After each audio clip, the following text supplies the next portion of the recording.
વટવામાં જ બુલેટ ટ્રેનની કામગીરી દરમિયાન જે દુર્ઘટના ઘટી અને 25 થી વધુ ટ્રેન રદ કરવામાં આવી છે તેને કારણે લોકોને હાલાકી પડી રહી છે। 15 ટ્રેન આંશિક રદ કરાઈ છે તો 5 ટ્રેન રીશેડ્યુલ કરવી પડી છે। 6 ટ્રેન ડાયવર્ટ કરવામાં આવી છે, જેને કારણે દરરોજ ઓફિસ જતા અપડાઉન કરતા લોકોને ભારે મુશ્કેલીનો સામનો કરવો પડ્યો। અપડાઉન કરનારા લોકોમાં ભારે રોષ જોવા મળ્યો। કોલેજ જતા વિદ્યાર્થીઓ પણ હેરાન થયા અને આક્રોશ ઠાલવ્યો।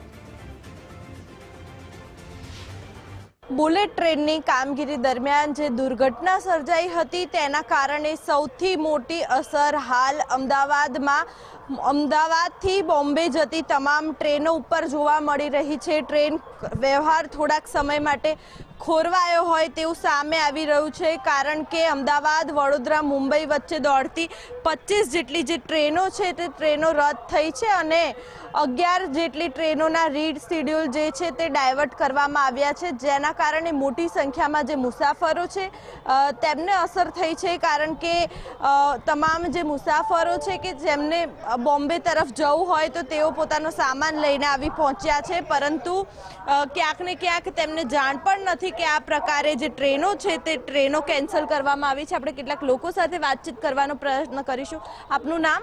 જયેશ રાવલ।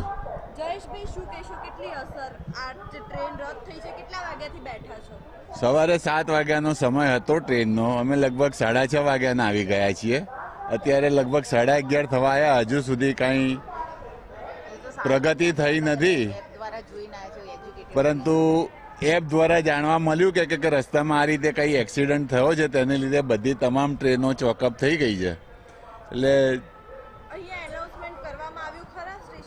હા, સ્ટેશન પર અમે ટીસીની ઓફિસમાં જઈને સાહેબને પૂછ્યું, તેમણે જાણકારી આપી કે તમે ધીરજ રાખીને બેસો, ટ્રેન આવશે, જ્યાં સુધી આ ક્રેનનો ઇસ્યુ પૂરો નહીં થાય ત્યાં સુધી તમારે રાહ જોવી પડશે। કઈ તરફ તમારે જવાનું છે? અમારે જવાનું છે રાજસ્થાન। બિલકુલ, એટલે કે મુસાફરો આવી પહોંચ્યા છે, અન્ય મુસાફરો પણ છે, તેમની સાથે પણ વાત કરીશું। આપનું નામ? ભાવના રાવલ। ભાવનાબેન, શું કહેશો, કેટલી હાલાકી? અત્યારે તો ભયંકર હાલાકી છે। અમે સિનિયર સિટીઝન છીએ, રેલવે તંત્ર નિષ્ફળ છે એવું તમે ના કહી શકીએ, પણ એ લોકો સારો પ્રયત્ન કરી અને આ તાત્કાલિક કંઈક એની જોગવાઈ કરીને જે ખસેડી લે ટ્રેન ઊભી છે એ અમને આ રેલવે પ્રબંધક દ્વારા જાણવા મળ્યું। બાકી તો ઘણા લોકો સારી રીતે જવાબ આપે છે, નથી આપતા, પણ અમે એક સિનિયર સિટીઝન તરીકે હાલાકી ભોગવી રહ્યા છીએ અને દરેક એપમાં પણ અલગ અલગ બતાવે છે। કોઈ એપમાં કે ટ્રેન આવી ગઈ છે, કોઈ એપમાં એવું બતાવે છે કે ટ્રેન હજી આવી નથી, તો એ બધી હાલાકી છે। પણ આ ઇસ્યુ બહુ મોટો ન કહેવાય, જો હોય તો એ સારી રીતે હલ કરી શકે એમ છે। ક્યાં જવાનું છે? સુરત। કેટલા વાગ્યાથી બેઠા છો? અમે તો જોવા જઈએ તો કાલ રાતના બેઠેલા છે, અમે એક્ઝામ આપવા આવેલા હતા અહીંયા, તો ત્યારની ટ્રેન આવતી નથી। એટલે કાલ રાત્રે અમે 11 વાગ્યાથી બેઠા છીએ। કાલ રાત્રે નહીં આવી તો રાત્રે 2 વાગે પાછા અમે ઘરે ગયા।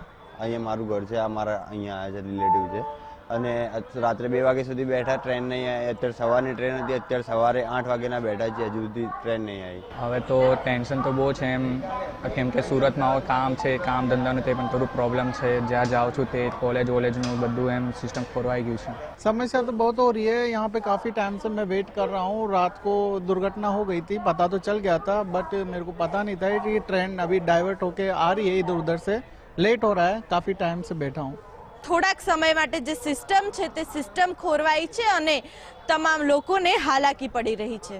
કેમેરામેન મનીષ દવે સાથે માનસી પટેલ, ગુજરાત ફર્સ્ટ, અમદાવાદ।